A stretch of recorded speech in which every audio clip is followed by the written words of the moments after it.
राधे राधे।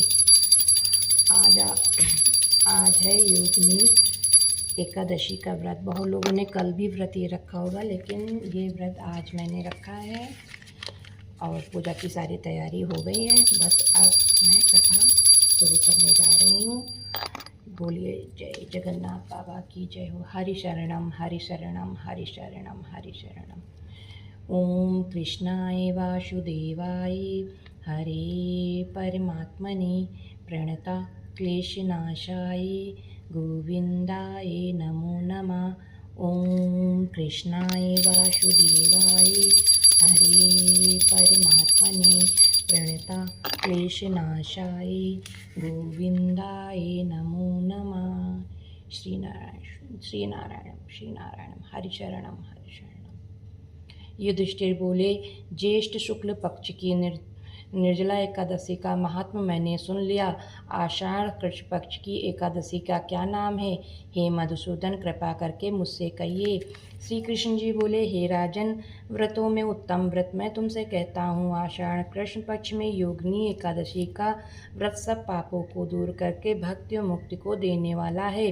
पुराणों में लिखी हुई इसकी पाप नासनी कथा का मैं वर्णन करता हूँ। अलकापुरी का राजा कुबेर शिव जी का पूजन किया करता था। उसका माली हेममाली नाम का यक्ष था। उसकी स्त्री सुंदर थी, उसका विशालाक्षी था। वह माली उसके स्नेह युक्त होकर कामदेव के वशीभूत हो गया। वह मान सरोवर से फूल लाकर अपनी स्त्री के प्रेम में फंसकर घर पर ही ठहर गया। फूल देने के लिए कुबेर के स्थान पर नहीं गया। हे राजन, मध्याह्न के समय कुबेर जब शिवालय में शिव जी का पूजन करने लगे, तब वहाँ फूल दिखाई नहीं दिए। हेममाली अपने घर में अपनी स्त्री के साथ रमण कर रहा था। विलंब के कारण कुपित होकर कुबेर बोला, हे यक्षी दुष्ट हेममाली क्यों नहीं आया? इसका निश्चय करो। वे बोले, हे नृप, वह स्त्री का प्रेमी अपने घर पर स्त्री के साथ क्रीड़ा कर रहा है।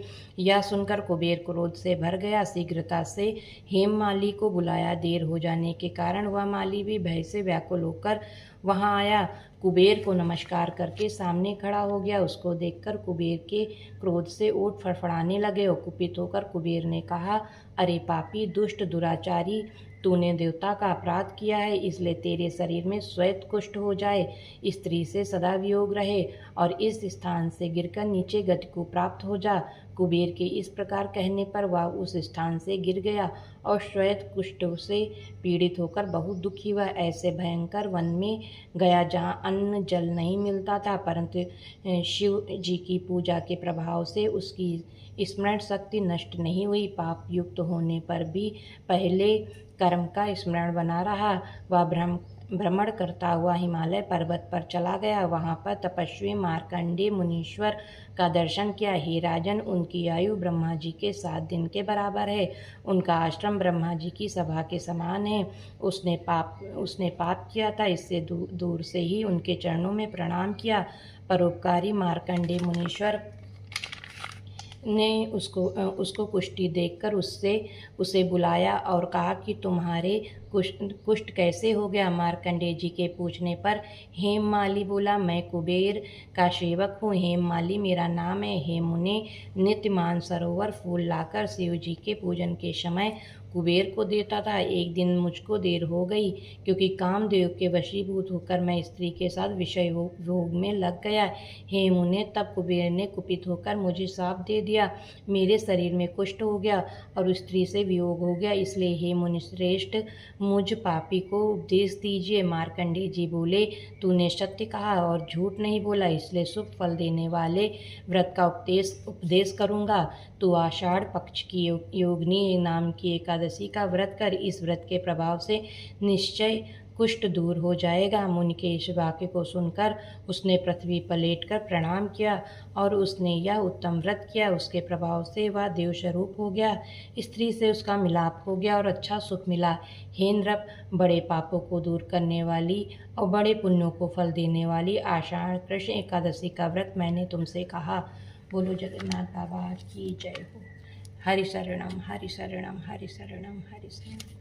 ओम कृष्णाय वासुदेवाय हरे परमात्मने प्रणता क्लेशनाशाय गोविंदाय